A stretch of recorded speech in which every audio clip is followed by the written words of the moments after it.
कहानी है एक भाई बहन की, बंटी बबली की, जो मिलकर लोगों को कैसे ठगते हैं। आपकी मंजरी आपके साथ आज फिर से एक व्लॉग के साथ हूँ। और इस व्लॉग में मैं आपको बताऊंगी कि नेहा से आप लोगों ने जितने भी सवाल किए थे, जगत दीदी से आप लोगों ने जितने भी सवाल किए थे उनकी एंगेजमेंट के बाद, सुमित जी क्या करते हैं, सुमित जी से लव मैरिज है कि अरेंज मैरिज है, आप क्या पहले से उन्हें जानती थी, जितने भी बहुत सारे सवाल होते थे जिनके जवाब वो कभी देती नहीं थी, एंगेजमेंट रिंग भी उतार दी थी उन्होंने। इन सब के पीछे की सच्चाई कहानी मैं आपको सच्ची सच्ची सबूत के साथ अभी आपको सुनाऊंगी। तो आइए चलते हैं, शुरू करते हैं बात कि नेहा की शादी सुमित जी से कब तय हुई और कितने दिन पहले इस बातों में काम शुरू हो गया था। तो करीबन 11 महीने पहले एक वीडियो आई थी जब नेहा जी जबलपुर गई थी अपने ससुराल, उनके पति के डेथ के बहुत सालों बाद, 3-4 साल बाद। और वहाँ पर दिखाया गया था कि वो किसी के घर रुकी थी और उनके घर वो जाती हैं उनका काम देखने के लिए, उनका स्टूडियो देखने के लिए। वो स्टूडियो वो पूरा घूमती हैं, देखती हैं, समझती हैं क्या क्या हो रहा है वहाँ पे, कैसा हो रहा है, इम्प्रेस होती हैं। और वहीं उनके देवर उनको लेने आते हैं। तभी दिखाया था कि उनके देवर आए हैं उन्हें लेने, और उनके स्टूडियो में वो गई थी। वो कल के जो वीडियो आया है सुमित जी का, उनके साथ बैठे हैं और वो कह रहे हैं कि वो बहुत अच्छे गुड बेस्ट फ्रेंड हैं सुमित जी के, और मैक्सिमम कल के वीडियोस में वही बात कर रहे थे, सारी बात रख रहे थे। तो ये नेहा जी उनके स्टूडियो में गई थी। और जो नेहा जी के साथ इनकी शादी हो रही है सुमित जी, उनके लिए इतने सारे सवाल उठ रहे थे, गंदे गंदे वीडियोस बन रहे थे कि वो नल्ले हैं, वो कुछ काम नहीं करते, वो बेरोज़गार हैं।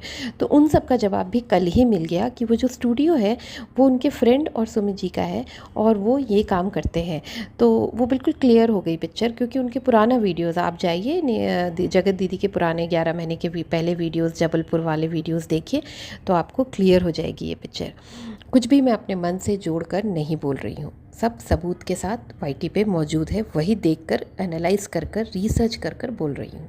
वो दिखाया, यानी हम व्यूअर्स को, सब्सक्राइबर्स को ये दिखाया जा रहा था कि वो जबलपुर गई हैं अपने पति के आत्मा की शांति के लिए, नर्मदा जी में कुछ बहाने के लिए, और वो अपने ससुराल वालों से मिलने के लिए गई हैं। पर वो गई थी अपनी शादी की बात के लिए, वो देखने गई थी कि मेरा होने वाला पति क्या करता है, कैसा है, उसका काम कैसा है।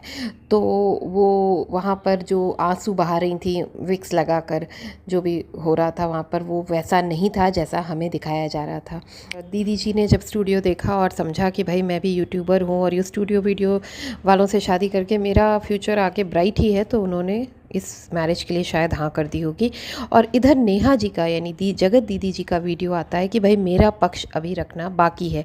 तो मुझे नहीं लगता उनके जो पार्टनर हैं सचिन जी, उनके वीडियोस देखने के बाद, मैसेजेस देखने के बाद उनके पक्ष में कुछ खास बचा है बताने को, माफ़ी के अलावा।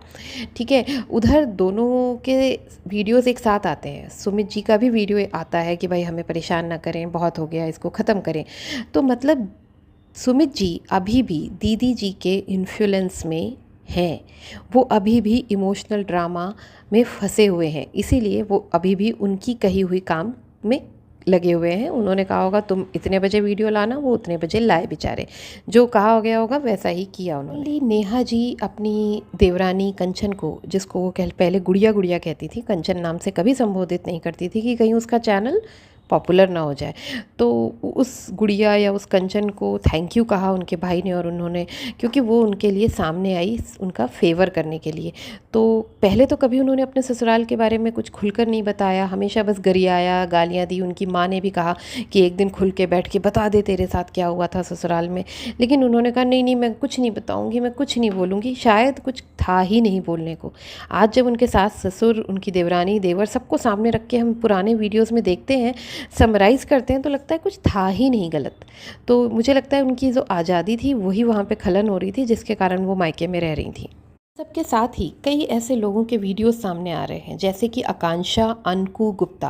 आप इनके चैनल पे जाके देखिए, मैं ज़्यादा नहीं बोलूँगी, मैं क्यों बोलूँ, आप उन्हीं के चैनल पे जाके देखिए आकांक्षा जी के, कि वो बता रही हैं कि उन्होंने एक सिंपल सा एज अ सब्सक्राइबर एक मैसेज किया था नीतू जी को, जिसके कॉमेंट में नेहा जी ने कॉमेंट करके उनको गरियाया था, उनको बुरा भला कहा था, और फिर नीतू के चैनल से उन्हें ब्लॉक करवा दिया था।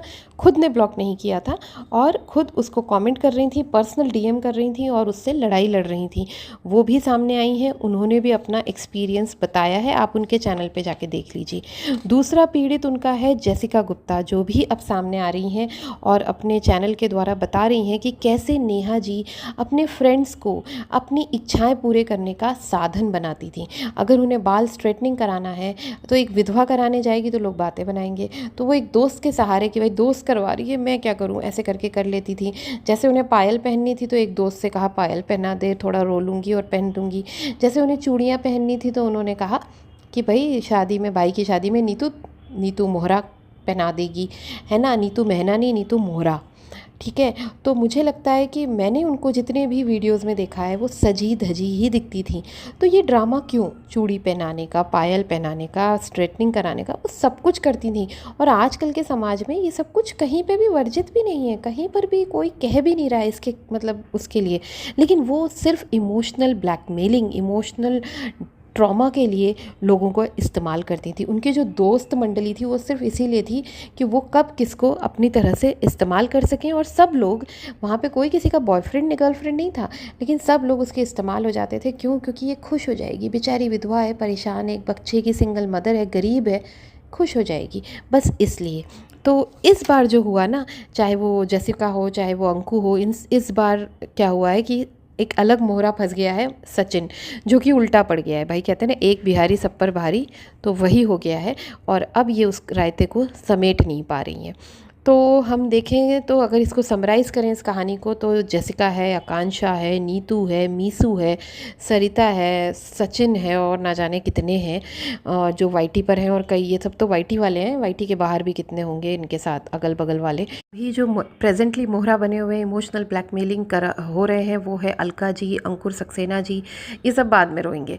तो बेसिकली मेन समरी क्या है इन नेहा जी की कहानी की, कि वो हर चीज़ को स्क्रिप्टेड करती थी। ये बात सचिन ने भी बताई है, और मेरे प्रीवियस व्लॉग्स में जो चैनल इन्होंने बंद करा दिया था उसमें भी पता था, मैंने बताया है कि इनकी हर चीज़ स्क्रिप्टेड है। जैसे मुझे शादी करनी है तो भाई भाभी ने अपनी मैरिज एनिवर्सरी में रुला के कह दिया कि शादी करो, तो मैं मान गई। ये सब कुछ स्क्रिप्टेड है। ये सचिन भी बता चुका है कि कैसे स्क्रिप्टेड है, और ये मैं आपको कई बार देखकर महसूस कर कर बता चुकी हूँ। आप भी इनके वीडियोस को एनालाइज करिए, आप सबको समझ आएगा। थैंक यू सो मच मुझे सुनने के लिए, और मैं आपसे रिक्वेस्ट करूँगी कि प्लीज़ मेरा चैनल सब्सक्राइब कर लीजिए।